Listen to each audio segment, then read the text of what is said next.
Hello guys, welcome back. Hmm, I've had a very strange day, and I know that's a relative statement on this channel.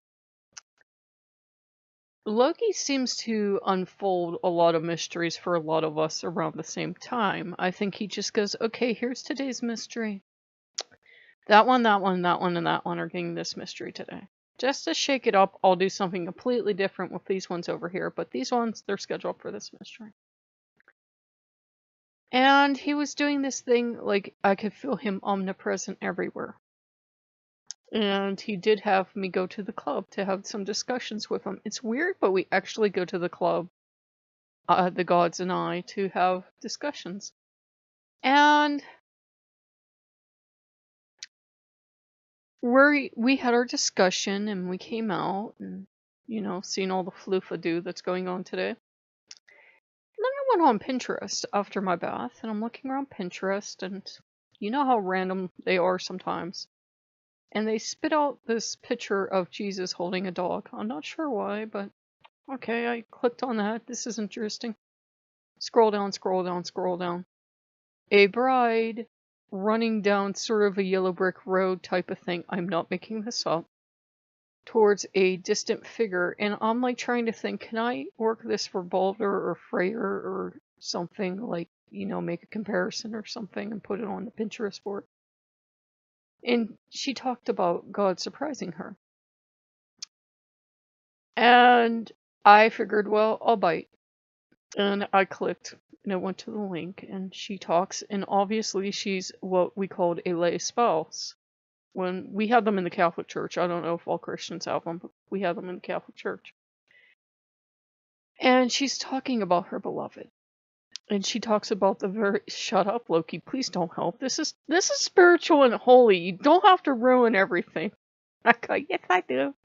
She's talking, god damn it, Loki. She's talking about this beautiful marriage to Jesus. I swear, if you don't shut up, I will hurt you. This beautiful marriage to Jesus. And don't help. And how beautiful lay marriage is, because, you can still have a spouse and a family and everything. But, it's not like you took on the vows to become a nun, but you still have this marriage, mystical marriage to Christ. And it's not a sex god up marriage. Shut up. He's sick in the head. Ignore him. She's talking about this beautiful marriage, and it's promised that, when you die, if you're Christian, your soul will enter into eternal bliss in marriage with the Holy Trinity. Shut the hell up. It doesn't involve a hot tub and jello. God damn it, Loki.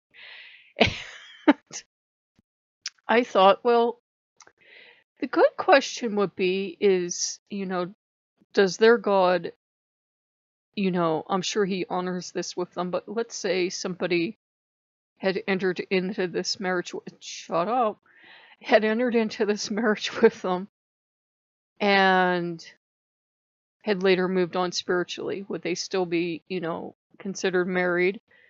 And I thought, well, I'm sure some people would say, well, the marriage never happened, because, not all Christians approve of this. Some Christians are like, that's blasphemous. You can't marry God. But it's not in a sexy, fun times way. It's in an ecstatic way. It's an ecstatic spiritual union. It is not sitting next to God and putting your hand on his leg and going, how you doing, baby? Look, he's back. Yeah, he is. And I thought, what would that spouse make out of, not only the spouse leaving, but I swear, Loki, do not help. But of if they found, like, say they found love and acceptance with another god and they entered into the same type of union. Or slightly different. Damn it, boy, you're strange. And I'm thinking on this, and I'm thinking, looked at the comments section, and all of Jesus's spouses get along perfectly. They love one another, they support one another, they share this ecstatic union with their God. Where pagan spouses not so much at all, ever. And I said, that's a very different outset, I wonder if it's because they have this set of promises that anyone can read that it will be an eternal union, that it could be trillions of unions and they would still completely have God to themselves. It's like a complete and total union for each individual person. It isn't like this person gets all of God and the rest of you don't. And or is it because they're told their God's omnipresent and omniscient and everything else? Or is it just because their God doesn't take them to clubs to discuss important matters? I'm not rightly sure. And I was just thinking about it because, I grew up Catholic and I had certain spiritual experiences. Do not help Loki. Loki's like, Jesus is in the corner crying right now. Ah! He's helping. And I thought, well, if you had been a God spouse, well, they don't use the term God spouse, but if you had had a lay marriage to Christ and you moved on and became, like, say, a witch and a pagan, it's like those things I think of when I can't sleep. What would not only your old spouse make of it, and would the spousery ever have happened? And if it had happened, what does it mean now? Are you still married because it's supposed to be an eternal bond? And if it is an eternal bond, does that invalidate all your other marriages? It boggles the mind. And anyhow, I was just thinking about that. I was thinking deep thoughts.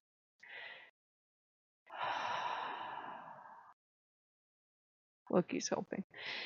Because, I had certain mystical experiences as I was a Catholic, and now I couldn't rightly tell you if Jesus was ever involved, or it was Freya or Balder, or God knows, it could have been Loki, I don't know. And I just thought, how do you go from that to, you go on towards paganism because you feel the God's calling you, and don't help Loki. And it's just, don't help. He's like, Jesus saw you today. Jesus is crying. That's what Jesus is doing. That's Jesus' whole reaction right there. Shut up. And he's just being bad. But I was like, well, what would happen if you had, say, whether you believe in it or not yourself, but say the person believed they had had a lay marriage to Christ and then they moved on. That sounds so bad. But you know what I mean. For whatever reason, the gods called them and they moved into other directions. I just wonder. He's like, the ex is calling you again. He likes to cause trouble. But I'm just wondering. It bothers me every so often. I see this stuff and it bothers me. No personal reason. No personal reason at all. Why would I have a personal reason? And I'm like, I just don't know. In my own personal case, I don't really know. I could be just batso crazy, and everything I imagined that happened before I fully went over to Wicca and so forth and so on could just be imagination. Because some people in their church support such a thing, and some people say it's blasphemous. And again, it's not sex God up, it's a spiritual ecstatic union with God, but don't help. But it makes you wonder, that's all. And I know that's a very awkward video, but it's a very awkward subject. What if you were married to a monotheistic God who still presented as a trinity, which means you get 3 spouses? Do not help, damn it. And then you moved on and you formed relationships with other gods. Who gets you after death? Shut up. Shut up! And who would have claim over you, and could your, first spouse, say, ever come around and say, mine, or something? I don't know. I'm up way too late. It's almost 2 in the morning, and I'm thinking weird thoughts, but I think that on this channel, I think, well, what happens to us when we die? If we came from, Christianity, and we came into Wicca, and then we came into whatever else we came into, who gets a claim on us, depending on the type of relationships? Do relationships get invalidated because we moved on? Are they now pretend relationships because we're out of them? Or what? what happens. I don't know. I think way too much. So if you guys like what you see, like, comment, and subscribe, and I will see you later. Bye-bye.